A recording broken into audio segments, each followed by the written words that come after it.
Hi guys, Jordan from P&P Campers. I'm just going to be doing your handover video on your Mclouis 363. Unfortunately, it's absolutely hammering it down outside, so I will be doing this video in a couple of parts. So I'll start on the inside. So in the cab, we've got a couple of nice extras. So you've got the air conditioning, which works from that button there. Obviously, that'll only work unless you've got your fan setting above 1 or above. Your temperature setting in the middle, hot or cold, and where the fan sort of pops the air on the right hand side. So you've got windscreen round to the right, or you've got at your face or at your feet, or both. You know, you can mix and match whichever ones you like. You've got a few extra buttons up here that they don't, sometimes they don't have. So you've got the ASR button. Your hazard lights are in the middle here, and the other bits aren't really necessary. This is your front fog light. So yeah, so that's how that sort of section in the middle works. You've got a 5-speed manual gearbox, and reverse is lifting up on the back here and then over and up to the top on the left. So that's how you get to reverse. Your bonnet release is down here under the steering wheel, and then to the right hand side of that, that's your steering column adjustment. So don't get them confused if you're trying to lift your bonnet. And obviously the other way around, don't pull the steering wheel adjustment when you're driving, or the bonnet as well. You got electric adjusting mirrors, so you flick it around. So this one here is a right hand main mirror, right hand lower mirror, and the same for the other side. And then when you are on the mirror that you want to move, you just move this little joystick wherever you want the mirror to go. And obviously you got your electric windows as well. One thing to bear in mind with these style cabs is you've got your handbrake on the right hand side. So when you're jumping out of this, just be careful when you hop out. It does hurt if you catch yourself, so just bear that in mind. So turn around now. We're looking inside the van. So we've got a few things that I need to point out. So first of all, before I go into the control panel, this I have written on the habitation sheet, but this little 240 volt switch up here, if I can focus on that, there you go, that is the 240 volt switch for your fridge. Okay, so if you want the fridge to work on the mains, that there is the switch you need to have on. And so you can leave that on if you like, because it won't do anything until you start using it on the actual fridge itself, and also it won't start doing anything until you plug your hookup into the van. So you can leave that one on all the time, and as long as you've got that little red light on the inside of it glowing up, that means that your fridge will work on the mains. So that's the first thing that I wanted to point out, because I didn't actually realise that until I had a good look around and found it. And the next thing is your boiler controls. So this little button up here, I have also written that on the hab sheet as well, the configuration and how they work. But this little switch here underneath the hob is telling the boiler what to do. So that's Trumatic C. And then down here onto the side of the bed, we've got Trumatic CEH. So that is the boiler's energy selector. Okay, so the little dial up there tells the boiler what to do, and this one down here tells it how to do it and what energy to use. So if we start up here on what the boiler does, the Trumatic C, at the moment I've got the switch here to the hot water symbol. I don't know what's up with my camera today. So I've got it here at the hot water symbol, which is the squiggly lines, two horizontal squiggly lines. And I've got it at 40 degrees. I could go up one more and choose 60 degrees, but it's up to you. So up 1 and up 2 is hot water. And if I put it back to the middle, the lights will go out, and go down just 1 to just the flame. That is heating only. And then down 2 is heating and hot water at 60 degrees. Okay, so that is what you need to click on if you want to tell the boiler to do something. All right. The other thing you need to do, there's not really much else to that. I'm sorry, I don't know what's up with my camera today. Weird. The little dial in the middle is unnecessary. You don't really need to worry about that unless you're on your heating. And if it's already quite a warm day, you might have to turn that up to sort of 7 or 8, just to get it to actually start going. So heating only is this one, heating and hot water at the bottom, and then just hot water at the top. All right, and so for now, we can pop that into the off position. And by the way, you'll only ever get that yellow light come up if you're on the hot water. Okay, so that's telling you that the water's heating up. All right, so that's all you need to know about the Trumatic C. So that tells the boiler what to do, hot water or heating, or both. And this little dial down here, unlike the Trumatic C up there, you've got an off switch up there. So if you've got it in the middle, that's off. Whereas this one, because it's just an energy selector, it doesn't do anything on its own. There's no off switch as such. All right, so at the minute, I've got a yellow light in here. So I've got it all the way up at the moment, which is sometimes called the, well, it's basically just the electric setting. Okay, so any lines that are horizontal is electric, and any symbols that are just gas there is gas. So where I have it at the moment is electric only. All right, as well as this one, that's still electric only, but that's 4 amps, and this is 8 amps. All right, so it's just, if you've got a few things plugged in already and you're not in a massive hurry, leave it down on 4. It'll still get it plenty hot enough. But it's just how quickly you want things to work as to how much power you want to use. So up 1 and up 2 is electric only. And if I pop this back into the middle, facing just the gas symbol, the light's gone out because there's no electric being used, and now it's just using the gas. All right, so gas only. So I've chosen gas only, and at the moment it's on 40 degrees of hot water. So currently the boiler is using the gas to heat the water up to 40 degrees. All right, so that's just lit up. Now if I wanted to use gas and electric, that's totally possible. All I need to do is go down 1 or down 2, again 4 amps or 8 amps, because you've got the same little lines there next to the actual gas symbol.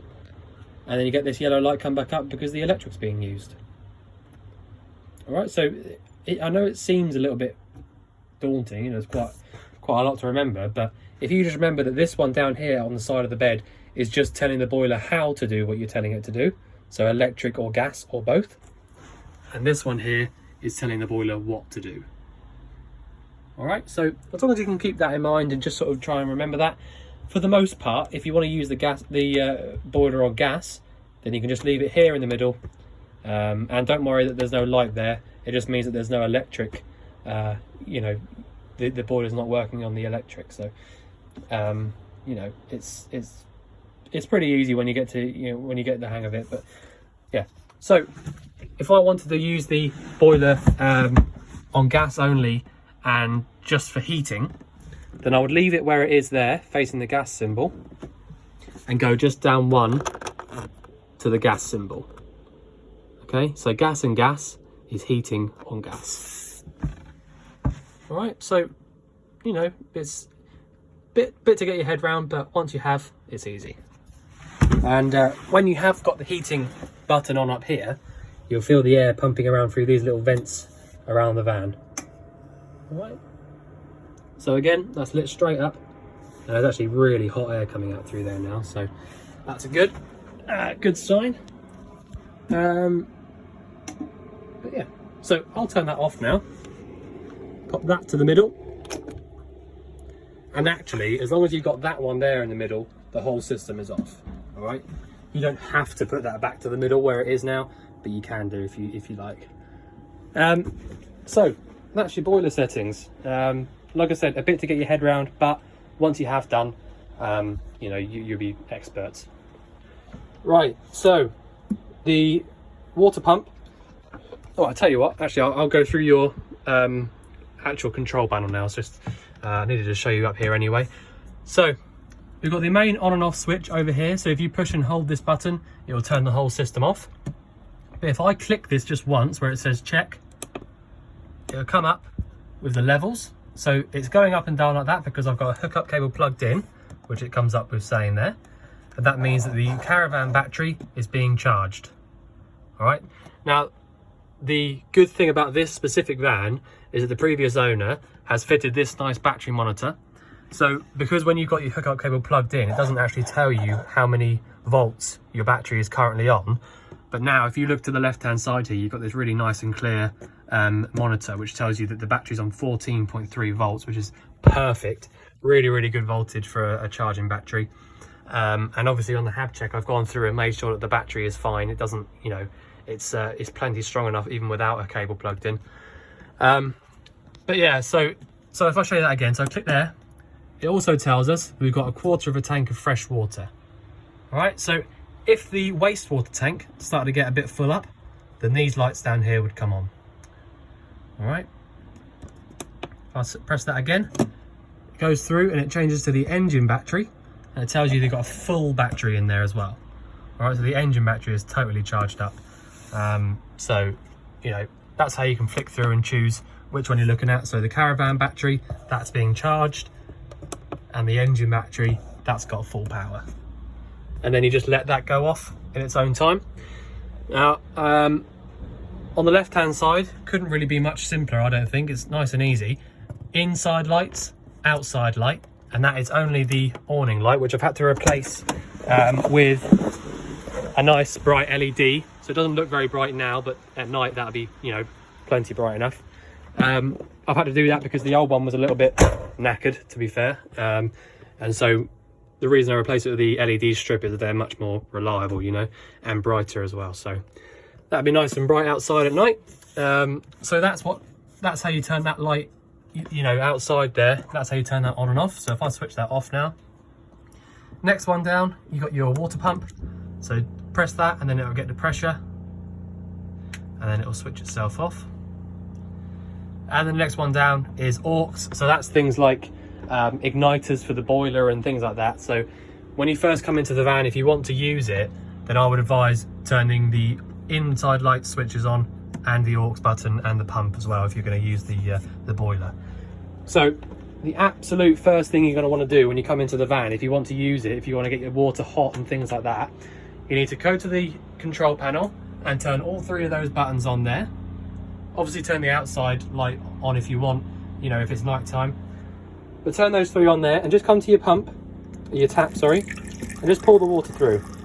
All right, and just give it a second to, you know, get to pressure and get rid of any air that might be in the system.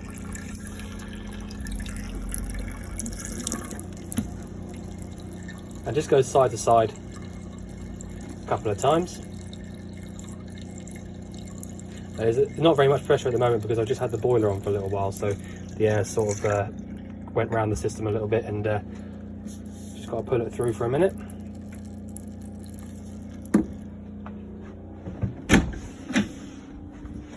There we go, let and do that at all the taps. You've also got to bear in mind that you've got to have enough water in the tank as well. So just bear that in mind. I think we're running a little bit low on water. You can do that even at the shower if you like, but you don't really have to.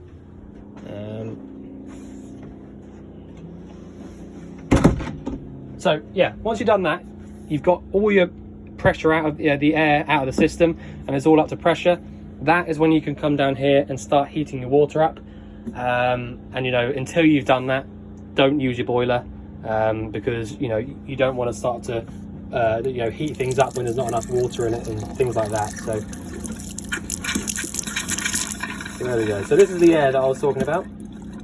So if you just leave it where it is, when you know, you can hear it, it's nearly there, you can hear it, but that's the air I was talking about. So you want to make sure that's all gone. And so, you know, if you're ever worried about it, like I said, you can just go here, and so there you go. We've not got much fresh water at all, so that's probably why that's happening.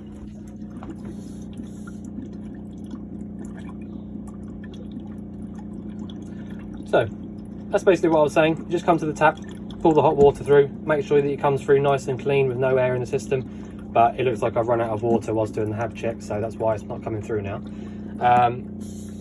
So pump off. All right, it's not going to get the pressure because I've not got any. It's actually a good thing to show you on the video. So I've run out of water because everything there was working perfectly, you know, 20 minutes ago. So I've run out of water. That's why the pump wasn't turning off and it wasn't getting the pressure. So if I go and put some water in the van now and then check it up here check that the level's gone up to where I want it to go, then come back to the sink and pull the water through before using the boiler. Okay, it's just something to bear in mind. And you know, it's actually a good thing, just, you know, nice thing to show you on the video. It doesn't always happen. So the hob, you do need a lighter or a clicker of some sort to get them to light up, because there's no specific igniter on any of these. All you've got on these is a thermocouple at the back, which is this little piece of metal. They've all got them. And what that does is, so if you lit any of these up and someone or the wind managed to blow the flame out, it would then shut the flame off, because it realizes that there's no burnt gas coming through, so it won't allow these specific rings to pump unburnt gas through, basically. So that's a nice thing, and they all work. Something we have to check on the hab checks. A lot of the lights around the van have got their own switches. So you got these two under here, which is from this button. All of those style of lights that hang down, they've all got their own switches. The ones up on the roof got their own switches.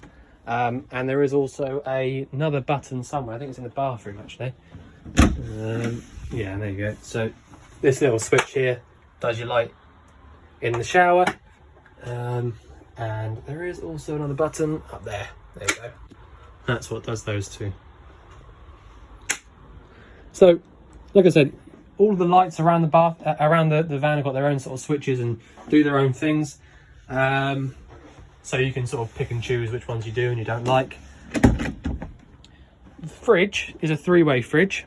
Well, it's a three-way fridge, but you've got an auto button here as well. But all the auto button does is automatically chooses one of the three energies. All right, so it's an automatic energy selector, is what it is. So this little red button here, I've just switched it on to show you, you know, what it looks like when you turn it on. It's unnecessary unless you're in the absolute peak of summer and you can't get your gas to light up. Pop this little button on here and then give it another go and you should be fine. Another thing to remember, if you can't get your gas to light up in the peak of summer, turn this all the way down to 0, all the way down to the minimum. Try again, and then 9 times out of 10 that does the trick, and then you can turn it all the way back up again. All right, so that's how that works. So the gas is the most efficient and the quickest way to cool the fridge down, followed by the 240, which lights up green when you've got a hookup cable plugged in, which means it's working. And then the 12 volt underneath that will only work when you've got your engine running. All right, so basically the way these fridges work is you have to get the fridge cold first before going away, before driving. So if you get the fridge cold first, either via the 240 there, like I've got a hookup cable plugged in at the moment, or light it up on the gas and leave it on, say overnight, for example, then that's how the fridge will get cold. You need to leave it, because it's a good sized fridge, especially if you're going to have things inside the fridge already, before cooling it down, you need to leave it at least a good 3, 4, 5 hours before it will start to get cold. If there's absolutely nothing in it, then maybe an hour or two, but you know, otherwise it really does take a long time to get these cold. So I would advise to try and get it cold the night before going away. Like I said, it's the best way, because then everything is totally cold when you come to it in the morning, and then just switch it down to your 12 volts here for when you're driving. You can leave it on auto if you like. So if I put it down to auto now, it'll either choose gas or 240. Let's just see which one it does. So it's chosen the electric hookup, because basically the fridge now thinks that the most efficient way of cooling the fridge down is the 240, and that's probably quite right because it's already cold. But really, personally, I would just rather leave it and choose whichever one you wanted. You know, it's not hard to just go through and click which one you want. So if I turn it all the way up to the top now, that's totally off. The fridge is off. There's no flame there. There's nothing heating up. And so yeah, I mean, I had it on gas. If I'm honest with you, the fridge was a little bit stinky when I first lit it up on gas, just purely from lack of use. It's still lit up perfectly fine. There's nothing wrong with it. But because it's not been used for quite some time, it's on gas anyway. It was a little bit stinky. So I would advise to you, I've taken the burner out and cleaned it, you know, put it all back together again. But I would advise try and use the gas on the fridge as much as you can, because otherwise it might start to not work, but sometimes they start to get a little bit clogged up with carbon. If you don't use them very often on gas, then they can get a little bit clogged up. So if you can, try and use it on the gas as much as you can, and you know, then you won't have any problems with it then. So yeah. So yeah, I've had it on all morning, and it is, you probably see the ice forming on the actual freezer section. So it's really super cold, and you've got a couple of locks here as well. So it's unlocked at this position, locked in that position, and the same for the fridge. Unlocked, locked. All right, so I'll leave them unlocked for now. The oven and grill is, again, really easy. You've got a light on the right hand side, which is in there, and your igniter, which is there. So that does the ignition for the grill, just there on the right hand side, and also for the oven.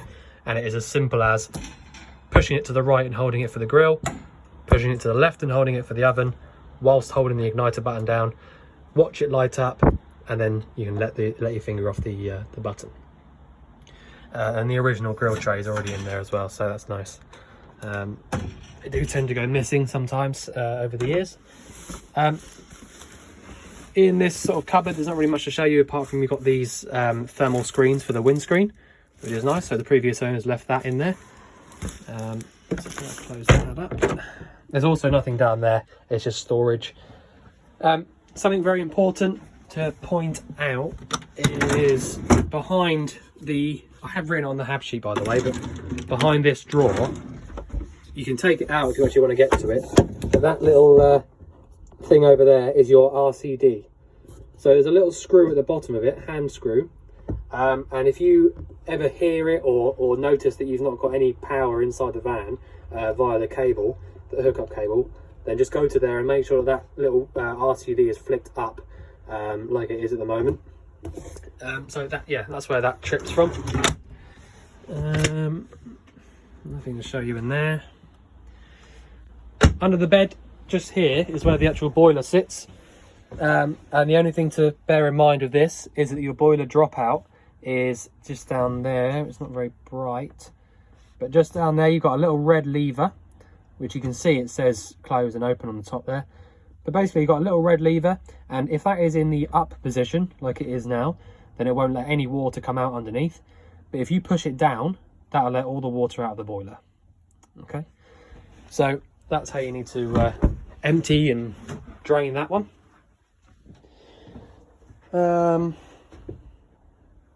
Toilet. Let's show you that. So you've got a pretty standard cassette toilet in here, Thetford. Your flush button is up here, so push and hold that when you the pump switch is on the dash there, on the control panel, sorry. And then once you've got your flush fluid in there, you can open this up, which is the flap. All right, so open, close. And when you're finished, you need to make sure that you have the flap closed, otherwise you won't be able to take the cassette out from outside. I had to replace the one of the gas struts up here for your Hecky. So if I open that up, push that up all the way, you can keep pushing a little bit until it stops. Pop this lever away, and so now it stays up. So before it was just going up and falling down on itself. So I've replaced this side, so it's plenty strong enough to hold it up. Yeah. So you've got a solar panel on the roof, which is controlled here. So even when you don't have a cable plugged into the van, it's already keeping pretty good charge on the battery. And probably the last thing to point out is that you've got a little fuse box over here, which have all got nice little diagrams telling you exactly what they do on them. So you know, just for example, when I first got to the van, the outside light that I just showed you, the LED light outside, that had tripped. In fact, it was probably me when I was changing the bulb over. So I just had to replace the fuse down there. So, you know, really nicely laid out, easy to see. So yeah, I think I've shown you about all I can on the inside. So if I just take you around the outside quickly now. In fact, I will do another video because I've not got the key on me right now. So I will go around the outside in a separate video, and obviously I'll name it outside. So yeah, so I look forward to seeing you soon. Thanks very much.